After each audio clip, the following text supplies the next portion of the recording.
Oh, Hello. there he is. Hey, how you doing? Good. How are you, man? All good, thank you. Thank you for having me. Oh man, thank you for doing this. It's all What good. time is it by you? It is around 8 p.m. here. What about yourself? It is 3 p.m. here. So uh thank you for coming in so late. No, no, it's Uh cool. why is your email or chaos jigsaw? I was praying that you wouldn't ask. I was praying that you wouldn't. So this is, still is. This was my rap name. Like this was literally when I first started rapping. Up until the point I released our first project, my first solo project, I was Chaos Jigsaw, and that was it was my moody, angsty teenage name, which coincidentally was also my Xbox Live gamer tag, believe it or not. And so that's where that comes from. Dude, it does have a good ring to it. It does have a really good, like, the syllables come together nicely. Um It's still in there somewhere. It's like a Ziggy Stardust kind of vibe. what is what's the jigsaw? What's the chaos? What's the it was just like two words that sounded cool? Yeah, it was. I think I was in a phase of where lots of rappers I knew at the time, and the names are all like oxymorons, and I found that really, really clever and really cool.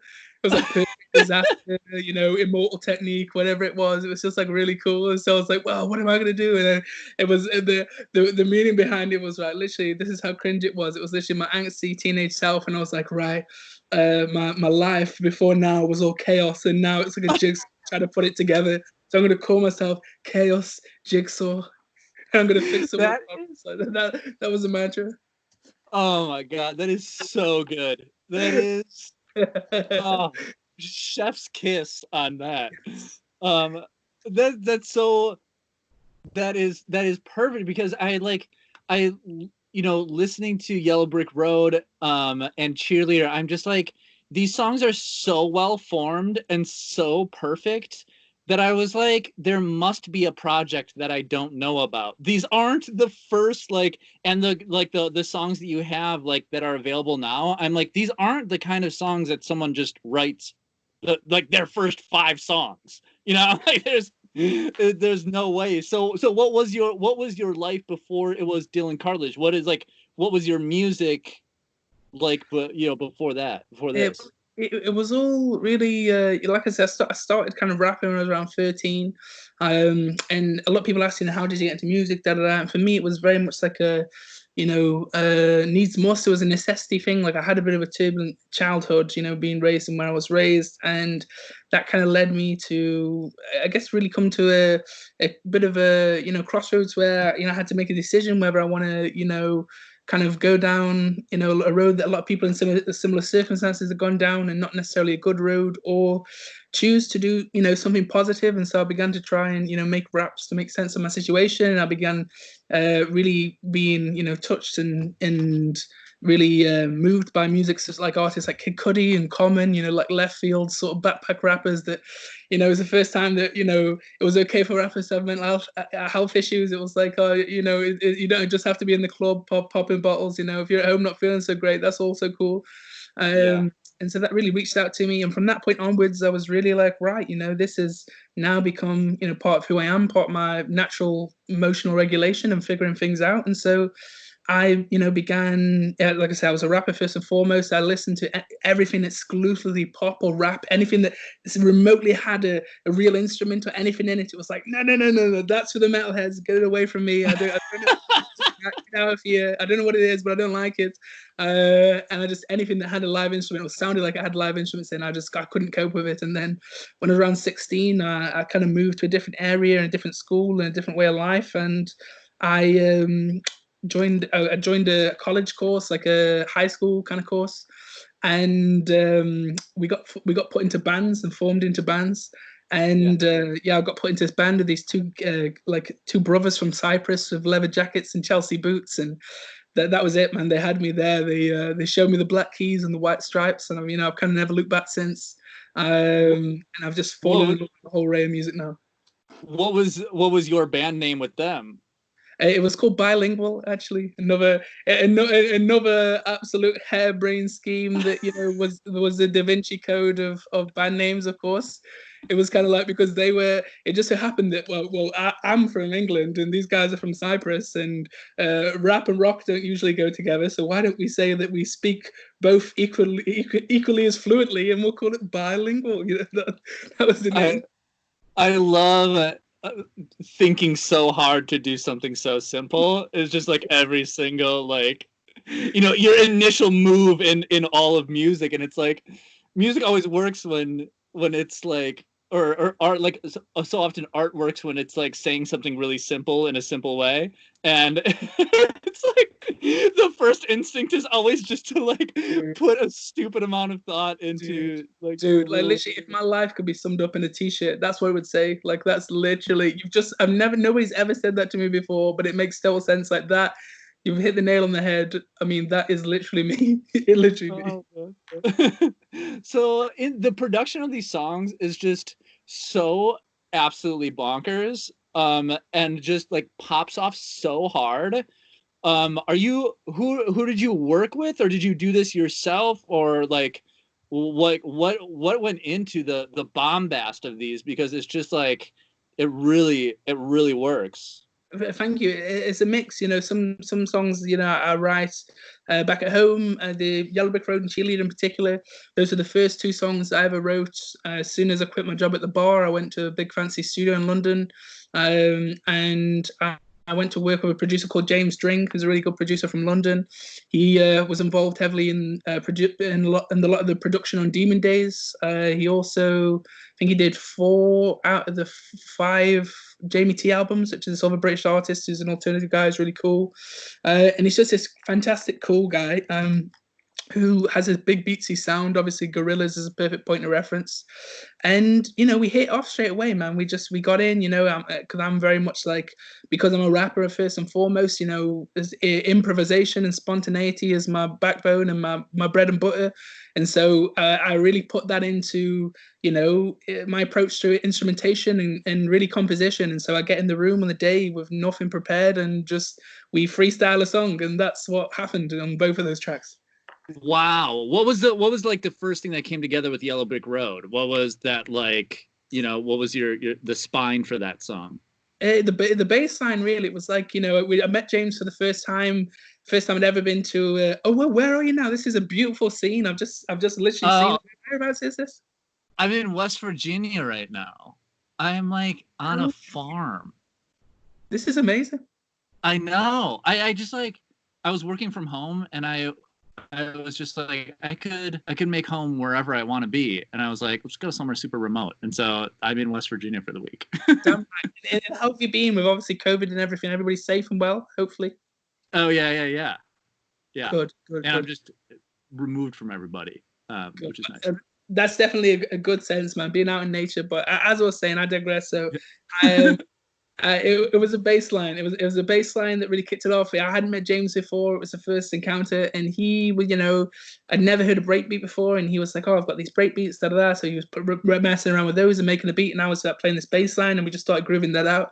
But the thing with Yellow Brick Road, right? So the song is really like an encapsulation of literally not knowing whether that studio session was going to be the last studio session. And every single person, although it was a very small amount of people from the music industry in London at that time that had their eyes on me and had their eyes on that session, they had their hands rubbing together with the potential of what might have happened or whatever, Right. There was always that chance that it was going to be like, whatever happened, or we got demoitis, or that, whatever story people want to write. And I remember just trying to encapsulate that whole feeling of being like, wow, am I going to go back to the bar now and say like, let's try something else, so it didn't work out, or is this a start of something? I don't know, but I just want to try and encapsulate that. So the song was trying to just replicate that feeling, and just give it everything in the studio and really come out with something that represented that whole experience. And I remember because the way that I work is we have 2 days, and on the first day we thrashed out the song. It's usually just comprises of me making ridiculous noises and making a fool out myself for ages, but be like, and like and then I go back to wherever I'm staying, and I usually stay up till usually all god hours of the night and do the lyrics, and then we go in the next morning and we finish the song.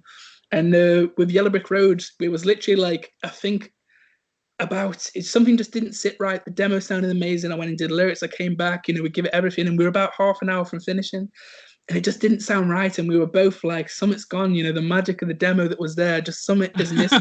Sitting right. We've got the lyrics on. We've got the track fleshed out. What are we missing?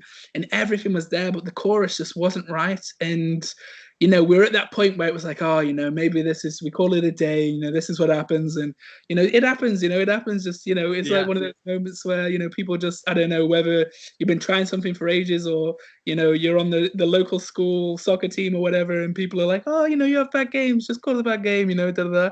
And I was like, no, I can't let this happen. I was like, turn on the mic. We were literally just about to turn everything off and go. And I just came out with the chorus. It was a totally different melody, totally different lyric, totally off the beaten track. And he was like, that's the best chorus I've ever heard. How the hell did you do? And we just said, okay, save it and send it off. And we did. Wow, the pressure, like that pressure cooker. Like you need, that's why it's like so hard to like make a self deadline or something like that, where it's like the inspiration just comes when you need it, What's this saying is like invention is the cousin of necessity or whatever it is. Well, that was really the case in that situation. It was like a self-fulfilling necessity, Wow, that is amazing. Okay, I want to end on, I was like talking about something that you're listening to, and so I'd like to like play on the air, and then we would play this bit of us talking about it, and then we end with the song.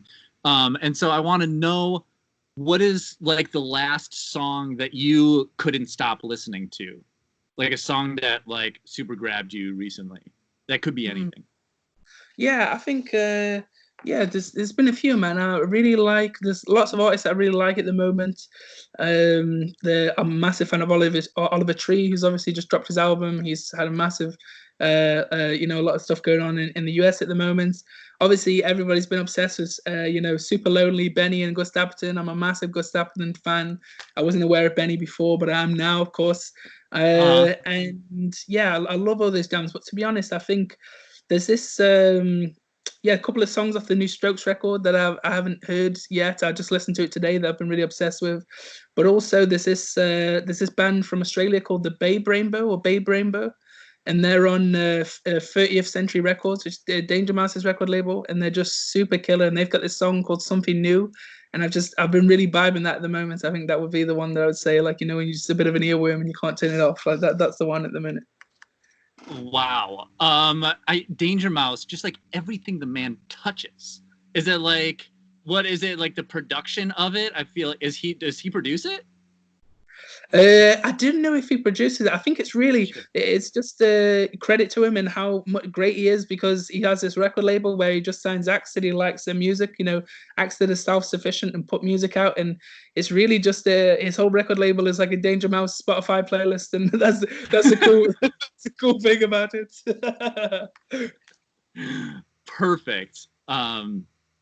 That's great. And then we'll play that song. And I want to end this before I'm in like a spot that has shaky internet connection and my computer too. So I think we should end here so that everything doesn't crash and I don't lose everything. Yeah. Thank you so much for chatting. Thank you so much for the song. It is so good. I remember when Michael sent it to me and he was like, check this out. And I came back and I was like, we are playing this today. We're not, I was like, we're not waiting on this. We're like, this is the best. It was like the best thing that I think Glassnote has put out in years. It's really amazing. That's really funny. Also, what headphones are they? I've been trying to figure out what headphones these are. The whole set. They look like something like out of a Ridley Scott movie. Like, what are they? These are the Koss Porta Pros. Koss, Okay. I'm from Milwaukee, and Koss, they're the inventors of headphones. And they got these Porta Pros. They made these in like 1985, and they still make them.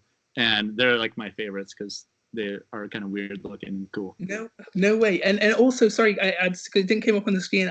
You're Justin, right? This is you're Justin. Yeah. Yeah, I Yes. thought so. I just because usually when he said the name at the top, or whatever, and it didn't, I was like, I'm sure I know this is Justin. Yeah. Well, Justin, thank you very much for having me, man. I really appreciate it. And if you don't mind, before you go, I'd like to. I always well, I try and do this when I can, or when the vibe feels right. I'd like to have a go, maybe do a little bit of freestyle for the radio or whatever, or Oh just. my God. Yes. Yes, please. Yeah. Every time this happens, I'll put a disclaimer out there, and I have no idea what's going to come out of my mouth. I have no idea what's going to happen. It always feels a little bit like jumping into the Grand Canyon. There's no science to this. It's something akin to maybe like a David Blaine sketch or something, or like a card trick or something like that. You never know how it's going to go. But yeah, let's try it. Let's do it. Okay. Okay. Okay. Open my mouth, I won't make a mess if I kick it like this. WYMS, we're out here, even if he's doing it like a kinder, you'll do this. He's got West Virginia farm in the background, killing it. It's Justin. Yes, yes, hot tracks, and it's Justin. Yes, even if he's got the headphones from Milwaukee and they're making them with them dead tones, and he'll come here like he's got it and it works. If he kicks it like this, he's got the pink shirt and he's wearing it. It's fresh. WYMS, because he's out here. Dylan Cartlidge, he's the best, and I'll kick it like this because I feel super fresh like the Prince of Bel-Air. He's not there. It's Will and Jada and maybe someone who cares. It's Sire out here. He's got that. Dylan Cartlidge, I'll just kick it. Yeah, on the trap. Sorry, trap, whatever. I don't know. Thank you. That was amazing. So good. Thank you so much. I'm gonna grab that immediately and put it on my show for the rest of time. Thank you. Yeah, I really appreciate it, man. Thank you so much for the support. You're a really cool brother. I really enjoyed talking to you, and thank you for taking the time. Stay safe and well. Right back at you. Thank you, Dylan, so much. Take care, my man. Bye. Bye.